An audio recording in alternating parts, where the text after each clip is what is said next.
I see the visit of Hollande to Moscow, first of all, as a reaction on very rapid progress of Donbas forces.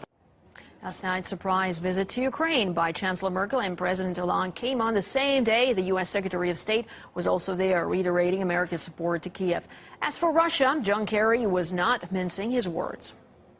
Russia, with impunity, seemingly, has acted to cross that border at will, with weapons, with personnel, with the instruments of death. But when John Kerry was asked for evidence of Russian forces fighting in Ukraine, he handed the question over to the Ukrainian Prime Minister. Mr. Prime Minister, is it true that, as the Kremlin just said today, there are no Russians on the ground in? It seems to me that the only country who strongly deny clear military Russian boots on the ground is Russian Federation and personally President Putin. If they need, I can give them my glasses. Now, Russia insists it's not part of the conflict in eastern Ukraine. Political analyst Chris Bambury thinks any proof of Russian troops in the region would have been made public immediately. He spoke to my colleague Andrew Farmer.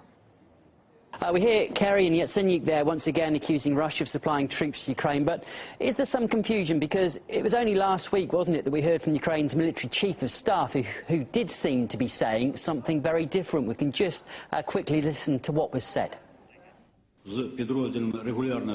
We are not militarily engaged with any regular forces of the Russian Federation.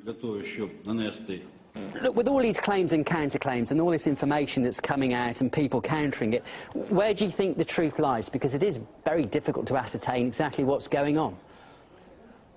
Well, I think the truth is that probably there are Russian nationals involved in fighting with the People's Republic of Donetsk, but I don't think there's evidence that Russian forces have crossed the border or are interfering in the thing. And I think if there was any evidence, the Americans, who are obviously keeping this whole region under very tight surveillance, if they had that evidence, they'd have released that evidence immediately, because they are desperate to try and show that the Russians are the people to blame for this and that Vladimir Putin is the people to blame for this.